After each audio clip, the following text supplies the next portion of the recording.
Hello folks, welcome to another video here in the Microsoft Sim. Today's episode, what is it? I don't know how to classify this one. It's a kind of a flight that I've wanted to do for a while. And this aeroplane on your screen, this is the FlyByWire A320. Thousands upon thousands of videos featuring this aircraft on the tube, folks. Thousands upon thousands of examples of people flying it better than I will. This is a flight I've wanted to do for a while. Let me fire up little nav map and explain what we're doing today. So here we are, little nav map. Folks, we're in Australia. We're going to do a cross-country flight. I have never, to my recollection, admittedly my recollection may not be correct, but as far as I can remember, I have not done a cross-country flight from west to east in my homeland. Well, today's the day. We begin our journey, folks, in Perth, the capital of Western Australia, over here on the west coast.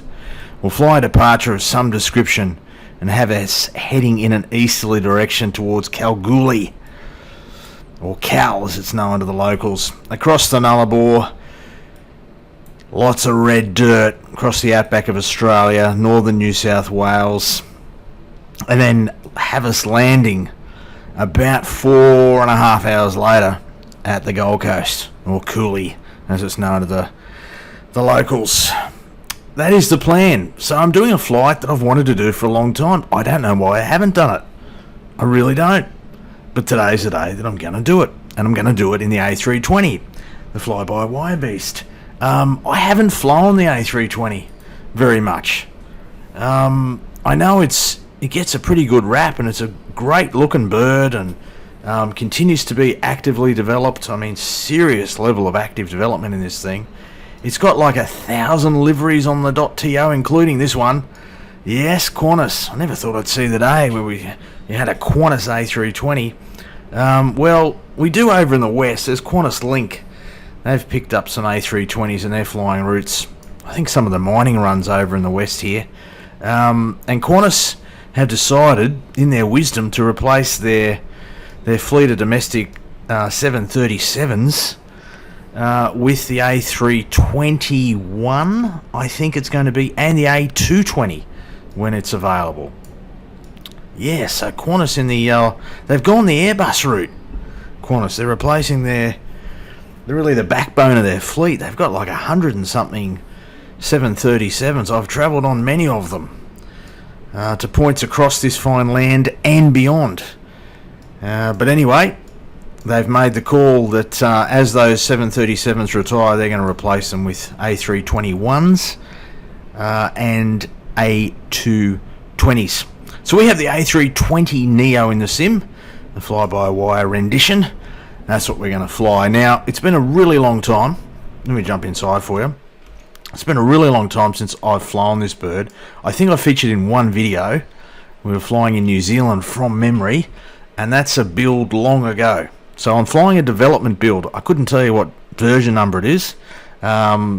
It's basically the latest development build as at the date that I'm flying this flight, and we're talking about Easter Saturday 2022. Yeah, so look, the other day I flew the A330, which is kind of based on a stable version of this aircraft. Didn't fly it particularly well, but flew it, I guess. It sort of whet the appetite a little bit to jump back into the air by.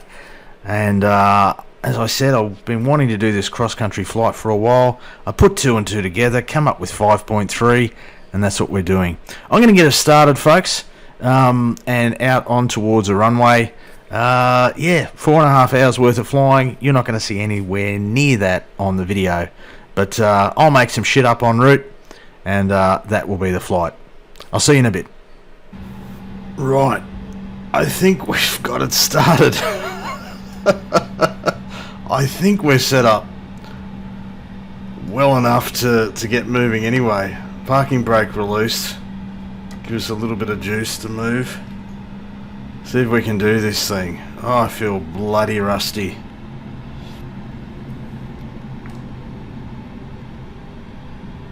Got some power, some motion lotion. We're going to take off runway 24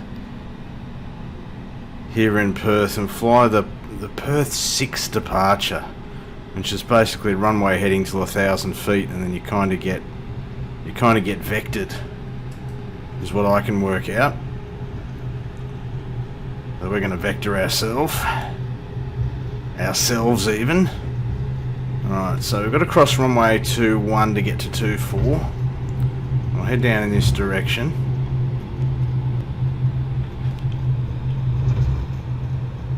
Yeah, for those of you looking for a tutorial on how to fly this aircraft, you are in the wrong place. I know I say that on plenty of videos, but it really applies here, folks. I do not feel an ounce of confidence in making this journey. I'm sure I'm going to forget important stuff, just like I did in the A330 video the other day. Now here's runway 21. Whoa, we're having trouble just keeping it on the centre line of the taxi line. Here we go. Jeez, that's an adventure. Now we'll cross runway 21. Just assume that I did look and clear final. You just didn't notice it. This will be runway 24 down here. I think out in this direction. Will it? I think so. Is this runway 24? Sure looks like it. Oh jeez, that's a bit dizzy. Oh, so that looks like a it's a taxiway. This should take us down to 24.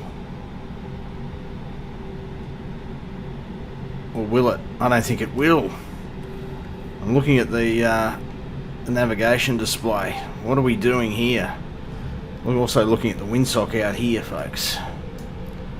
She's blowing a bit. Are we heading in the right direction?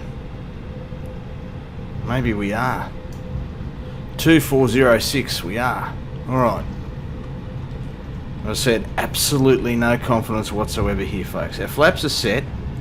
Our trim is set. We're going to have to do some stuff with the auto brakes, the cabin check, and the takeoff config, of course. We'll do that when we get to the hold, which will be right here. Alright. So, auto brake to max. Now I know where auto brake is, it's there. Cabin check, that's upstairs, which is I think this one. Did that clear it? It did. Takeoff config, which is down here. Normal. Predictive wind shear is off, that's fine. So yeah, up to 1,000 feet, and then we'll kind of we'll make a turn. Flight plan looks like that. Yeah, 1,000 feet manual. Let me go downstairs. Then we got a disco. Oh, I sound like a pilot, don't I? Got a disco, and then a Brook, Hampton, whatever. We just got to get off this runway first. 5,000. Really? 5,000 miles? No, it's not. Oh, maybe that's because of the disco. Maybe it'll adjust itself once we get airborne and on our way. That's what I'm going to guess anyway. Right, engine's good, I think. We've got like 17,000 kilos of fuel. I hope that's enough. We're going to flex to 79.4. Everything else is good, I think. Runway 24 is down here. And it looks like we're going to take an intersection departure. Landing lights might help. On. Takeoff. That one there, please. And runway turn-offs can come on as well. Seatbelt signs are on. Flight attendants, please prepare for takeoff. Oh, hello. We've got announcements. How long have they been part of this aircraft? This is where you viewers say, oh, about 2 years, mate.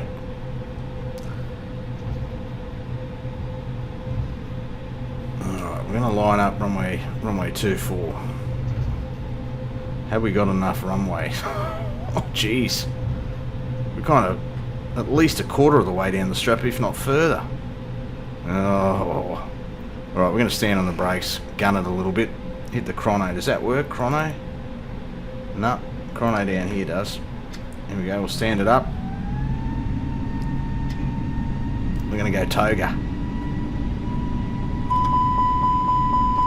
Let's go. Park brake released. Shouldn't have been on. We're in toga mode. Short runway. We've made it short anyway. Here we go, airspeed's alive. A little bit of forward pressure on the stick, you know. And then about 100 we release it. Is that about right? We're going to rotate. Oh, we're right. We're fine. Never in doubt. We'll rotate about here. Here we go. Pitch up. Oh, sweet as. Up to about 15 degrees. Gear up.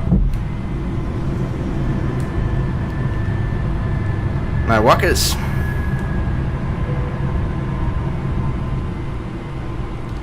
Up to about 1,000 feet and we'll begin the left-hand turn.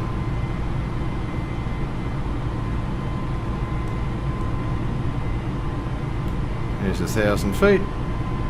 Come back into the climb detent, which should be there. Pitch down a little bit. Thrust lever. What's telling me thrust lever? I've got my thrust lever in the climb detent.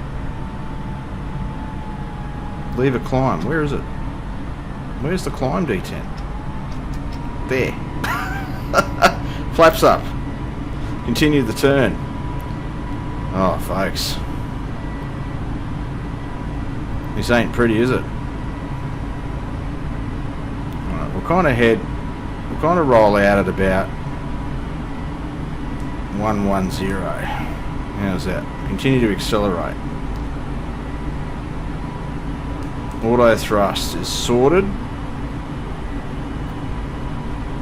I only want to do 250 knots. Righto. So, what do we do here? We need to go downstairs and get a sword here. Direct. Brook. Oh, geez, that's difficult. Brook. Go. Not that one. Autopilot. Away we go. It should be chasing Brook. It is. Zoom out. Change the range. Brook. There we go. Should be holding about 250 knots. Right. Thrust climb. Nav engaged. Georgie's doing his thing.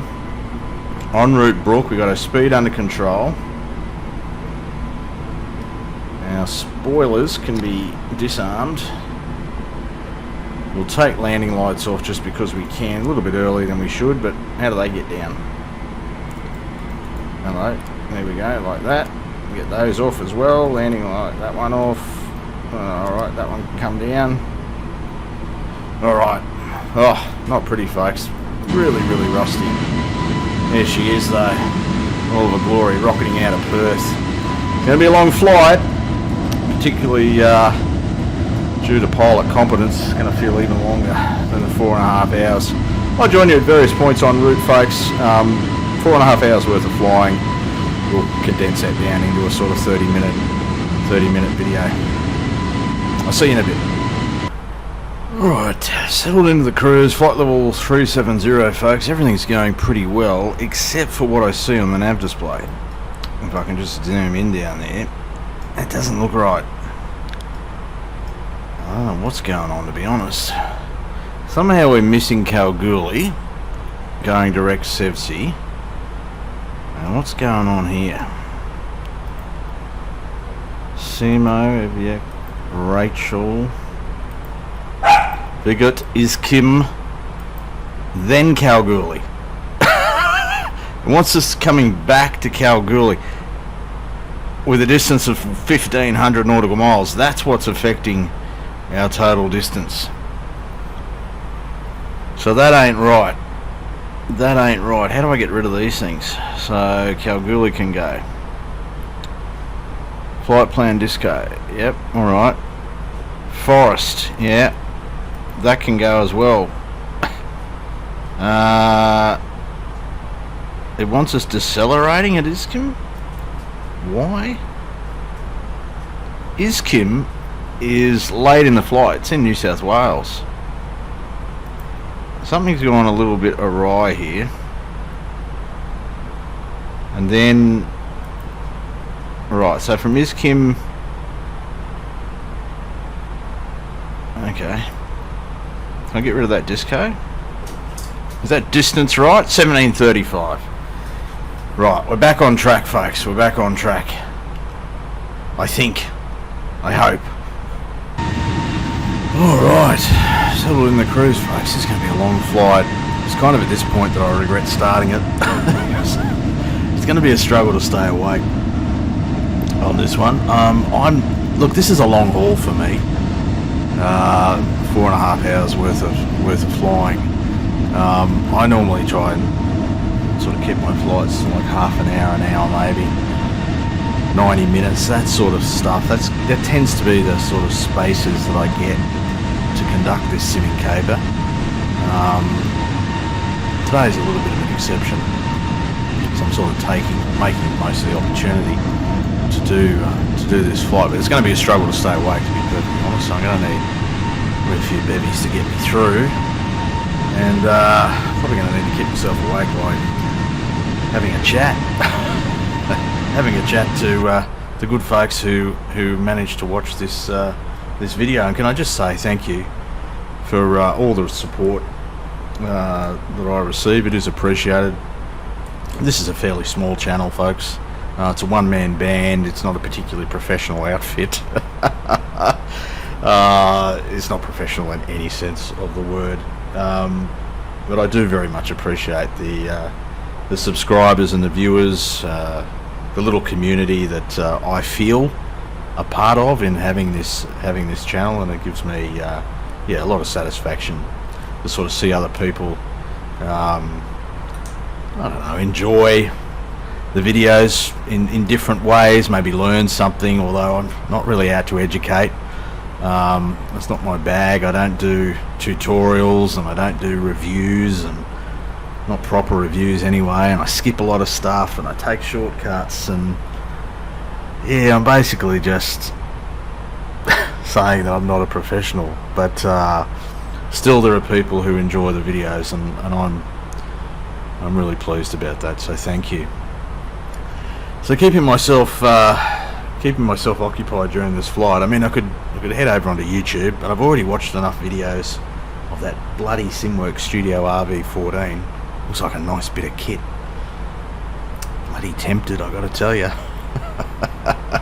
I don't need any help from subscribers who are sort of leading me in that direction. You know who you are. It's hard enough. Well, it looks like a good bit of kit, and it may find its way into my virtual hangar before too long. What else is happening? What else is happening in Australia? I'll tell you what's happening. We're in the middle of a federal election campaign. We're all suffering through that. 6 weeks or something of politicians and prospective politicians spruiking their credentials to lead the nation. I try not to get too political. I don't really have strong political views. You know what I find, and I find like I'm a bit of an exception here. What I found in sort of recent years is that more and more people are becoming sort of rusted onto their so-called team when it comes to politics. Now, this is particularly prevalent in the United States. You're either a Democrat or you're a Republican, and people are absolutely one-eyed on either side. That's what you see, and the division in that country is at a level that I can't remember ever seeing in my life. And I've got a lot of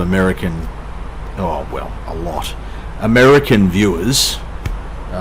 Represent something like 30% of the viewers on this channel. So if you want to chime in here, you're welcome to in the comments. I don't mean to cause any offence to anyone. Let me just say that off the bat.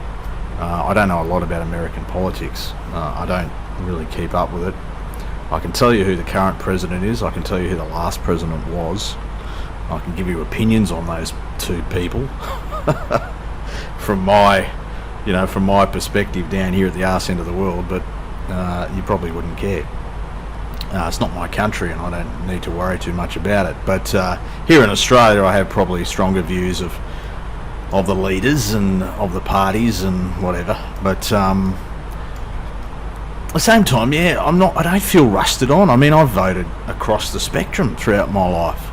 I tend to be one of those seemingly weird people who try and consider what each candidate is bringing or proposing on merit, you know. And I reckon I voted for just about every party. We've got so many parties now in Australia. I voted for a few different ones. We seem to have an election every year, either at local, state or federal level. And I tend to assess local candidates based on what I think or who I think would be best to represent the community in which I live. But it seems to be that's I'm like the exception. Not many people have ever referred to me as exceptional. But what I'm trying to get at here is that the polarisation in society, politically and otherwise, is just extraordinary. The division. Sometimes you got to wonder, how have we got to this point? And I think the media's played a big role in that. Social media, which I consider, well, I used to call it a virus. I think it's bloody cancerous at this point.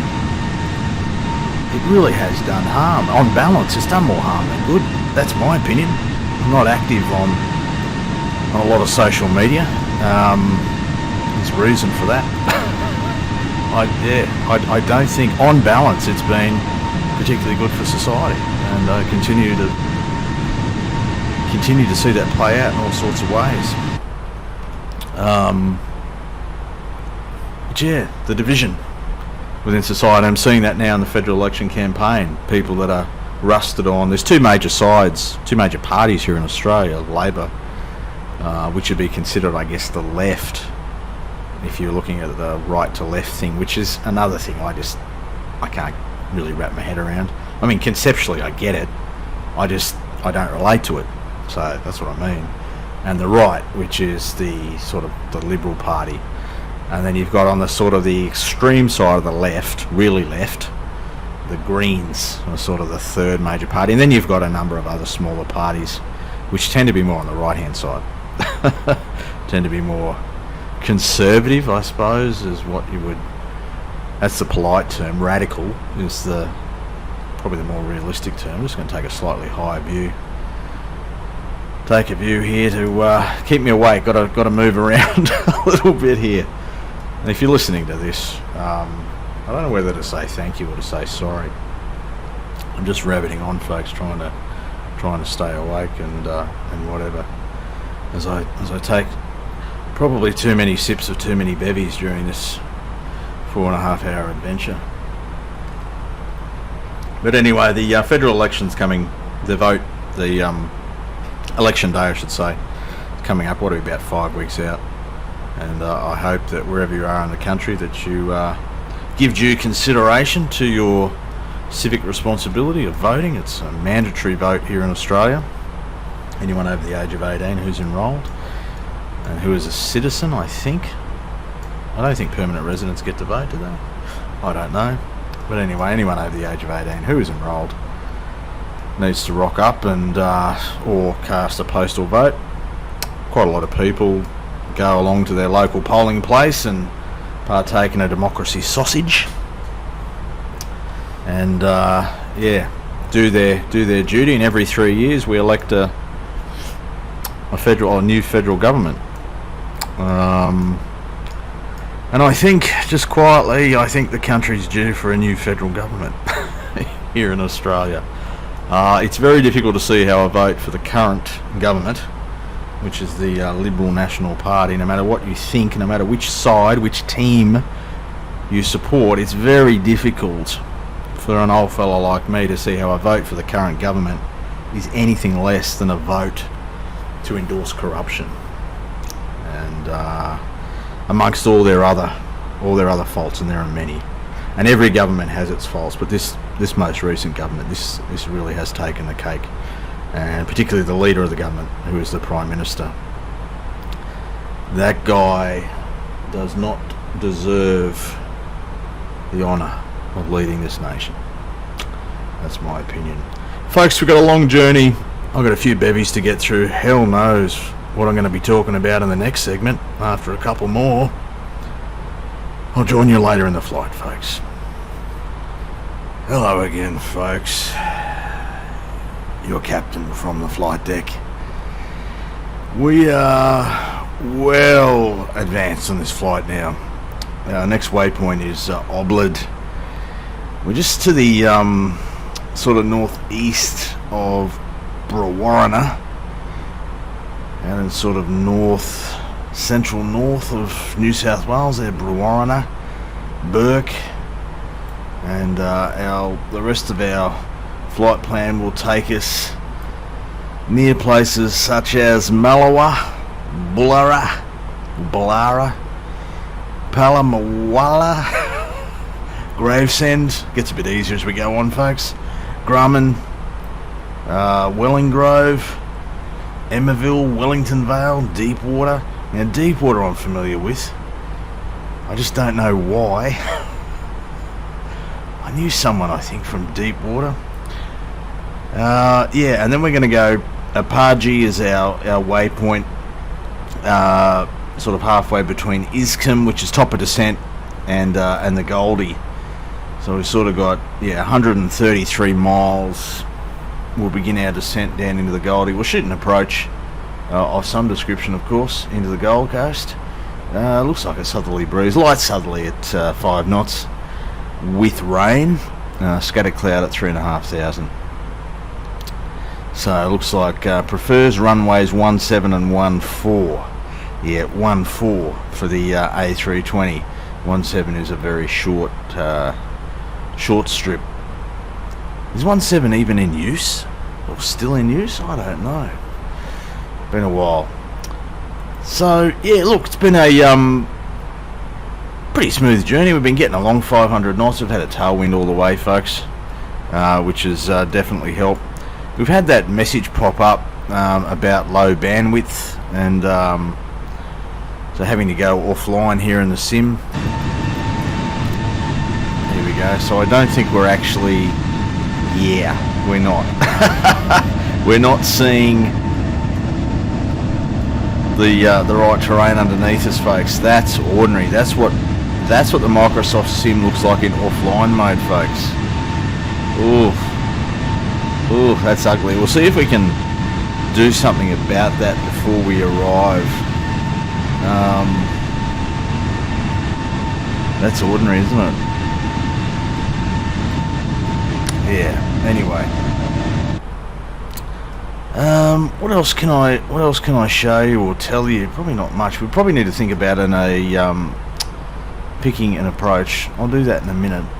Just thought. So earlier in the flight, talked a little bit about politics. They say never to talk about politics or religion in public or in polite company.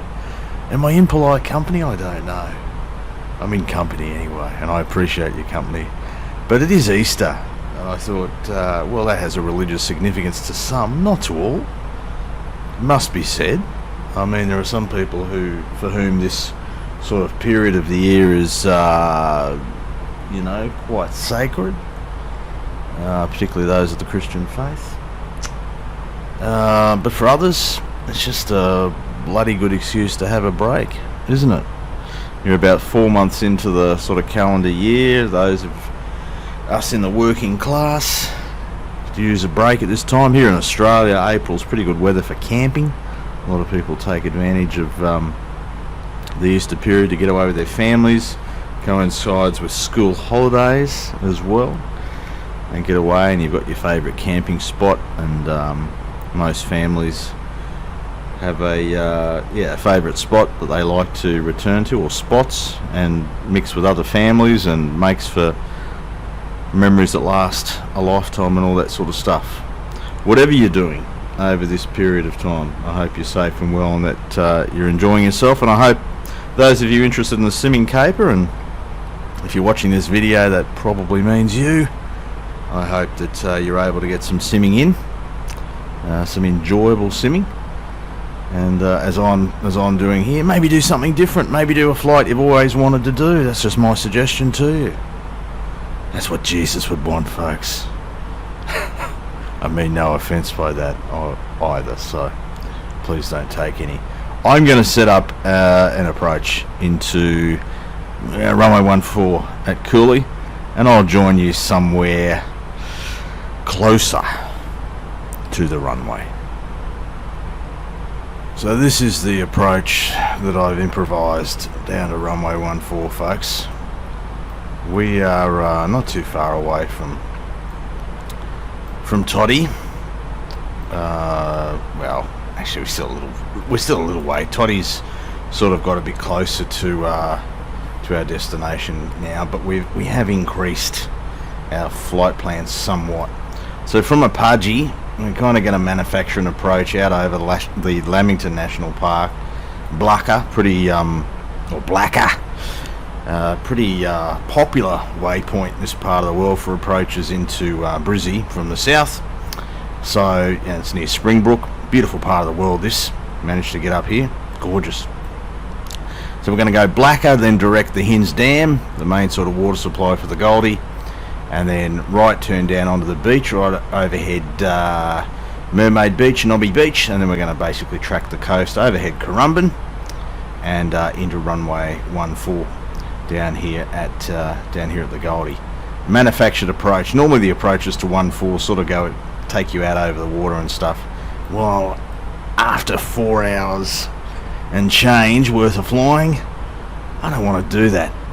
I'm going to manufacture my own approach. So that's what we're going to do, and we'll see you for that approach. Oh, and I've also turned back the Bing graphics. They're back on. Right, looking out the window, looks a bit more like the real deal. Yeah.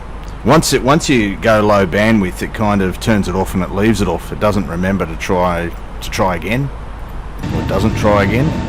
So you have to go and manually do that in the settings. But yeah, that's a pretty big difference to what we were seeing in the last segment, hey? Anyway, we'll see you for the approach, folks.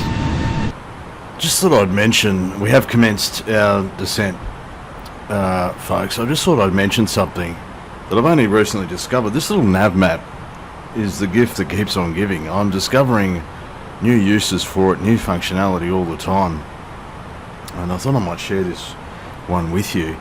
You can actually run a sort of cut down version of little nav map. You can use it as a what am I trying to say here? This is difficult. I didn't expect it would be this difficult. You can kind of run it on a tablet. You can kind of have the map view and the flight plan view on a tablet. Maybe I should show you what that looks like, but first I just learned how to turn it on during this flight. It's a long flight. I've been doing something else as well, but actually I've been watching something else. I might talk about that as we get closer. But in the tools menu of Little Navmat, you got this web server thing here. By default, at least for me, it wasn't running. When I turned it on, I was able to then open the web server page in a browser, which looks like this.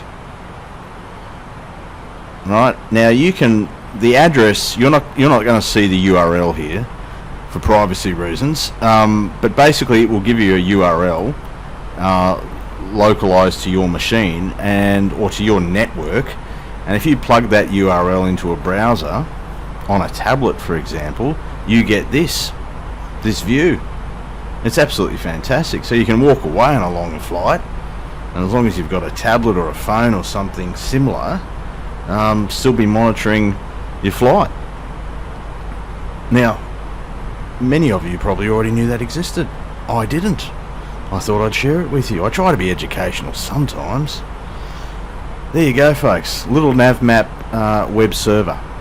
Anyway, I'll see you for the approach. How many times have I said that? We are making an approach, trust me. Alright, finally we get to the approach segment of this flight after 4 hours and 16 minutes. Here we go. So you'll notice that on the ND here we've got some pink stuff. We've got our waypoints sort of circled, and then we've got some constraints is the technical term. Pink stuff, constraints. I manually entered those, so as I said earlier, this is an improvised approach. I just put some semi-random numbers that I picked out of my arse that seemed about right in terms of altitudes and speeds. They're sort of going to slow down in time. We're coming down through transition altitude here in Australia, which is 10,000. Get our landing lights on. This time our seatbelts are already on because we had a few bumps coming down over the range. So yeah, I've got a constraint at Blaka to have us at 8,000 doing 240 knots. We're down to 240 and we'll get to 8,000 without too many dramas. We need to go to QNH, which is 30.08 apparently. 1018 or 1019 or something like that is what I had plugged in. What was forecast. Performance wise, next phase, so the approach 1017, close enough, with a wind of 190 at 8, transition altitude. So we've got an approach speed of 123, full flap. Yep, all the rest is good. There we go. This thing's bloody efficient, hey, in terms of fuel. I think we started with about 17,000 kilos. We're down to 9. Let's say we land with 9. That's pretty good. 8,000 kilos for a cross-country flight of about 4.5 hours. This thing's got some range. So there's our constraint. We're above 8,000. And the next one is Hinds Dam, where we want to be at 5,000. I'll just zoom in a little bit, make that a little bit easier. Oh no, zoom back out.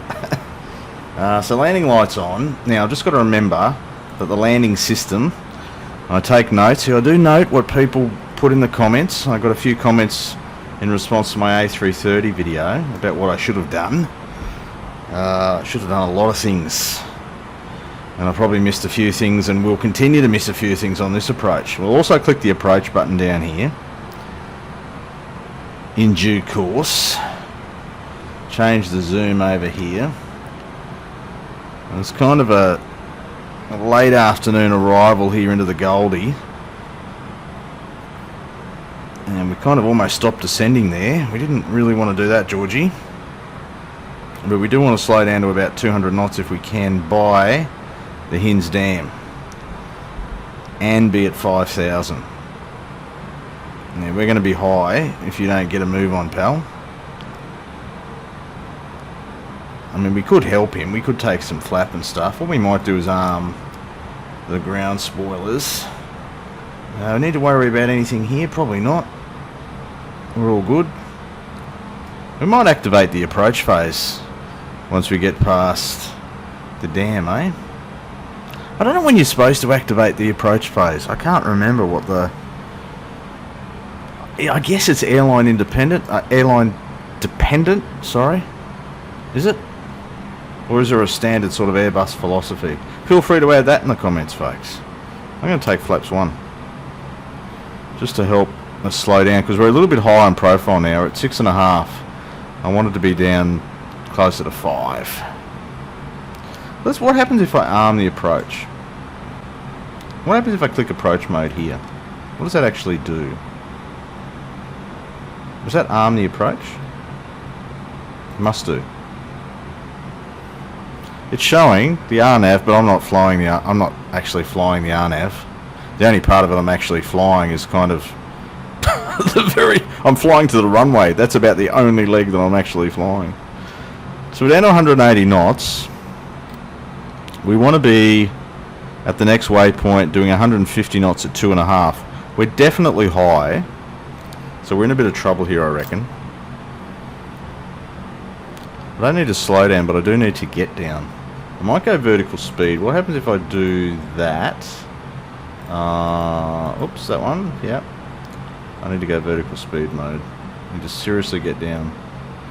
Is that going to work? Yeah. So we're high. We're going to be real high in profile here. This could get sporty at the end.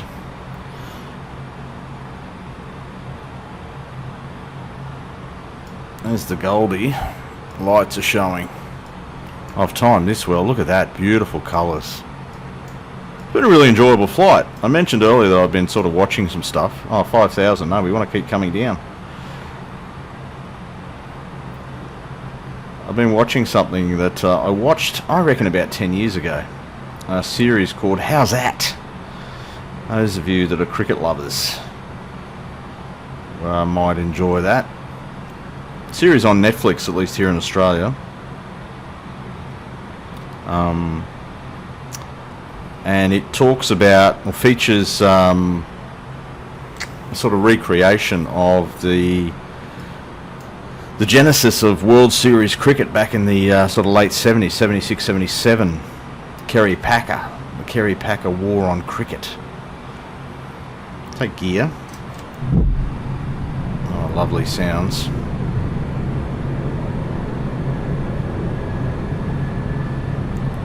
We definitely are in a little bit of trouble here. We're going to be a little bit hot. But yeah, look, recommend that. How's that? I reckon it's got to be at least 10 years ago that I first saw that. Popped up on my feed. While away the hours. Let us know what you do on long haul flights. Let us know in the comments. How do you pass the time if you can't make nonsense videos like I do? I might actually go autopilot off. Here we go. Change that view, get ourselves lined up. Oh, I wasn't expecting an instrument approach. We're going to be... 2,500. Thanks, Georgie. So we've got to leave the auto throttle in. We're probably okay on profile, but we're going to be a little bit quick here if we don't do something about that speed. 180 knots. Just carumbing off the nose here. Passing underneath us.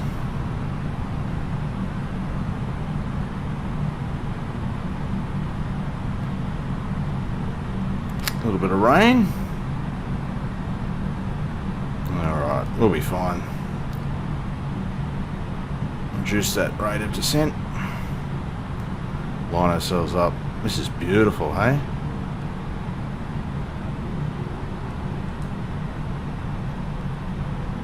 And we'll go full flap at that point. We're not getting any vertical guidance on the PFD, but that's okay, not really expecting it.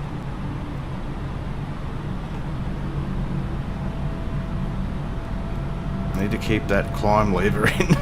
Stop touching the throttle, mate.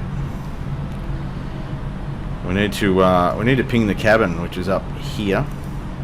Might get some lights on, extra lights on. There we go. Runway 14. Why are we flying to the left of the center line?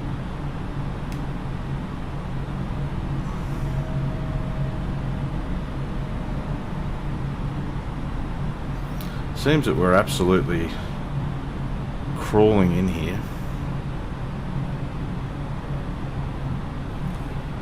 I was a little bit premature with my saying where Currumbin is. We're just passing over it now.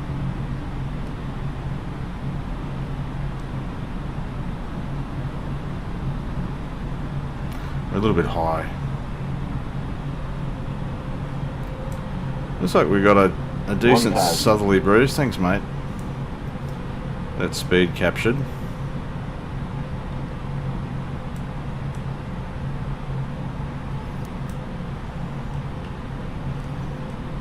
Oh, this is very nice. The scenery I'm talking about, not the flying. 500. Thank you. We're all good. Everything's in the green on the page. Yep, we're good. A little bit high. That's okay.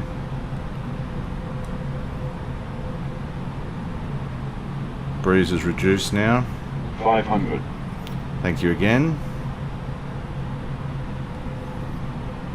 400. Geez, they're nice, strong call-outs. Nice not to have the dogs interfering this time around. 100 above. Thank you. 200. Runway 14, Gold Coast, folks. Minimum. Continue. 100. 50. 40. 30. 20. Retard. 10. 5.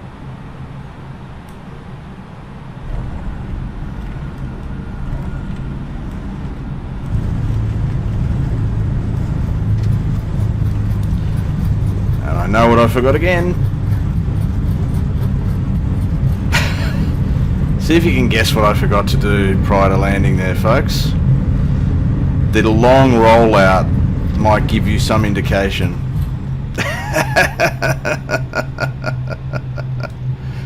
There we go. Oh, look. We paid to use the runway. We're going to use the runway. We just happened to come to a complete stop at the end, which is a little bit awkward. See if we can move. See if we can kick it around here. Keep on the strip. Thankfully, we've got a wide enough runway to do it. There we go. That'll be a challenge to see who watched the video all the way to the end. Forgot something kind of important. Folks, thanks for your company on what's been a pretty long haul flight for me. Quite a few bevvies have been consumed, and yeah, look, a couple of rants there along the way. So thanks for your support, and I hope wherever you are in the world you have a happy and safe Easter. We'll see you next time, folks.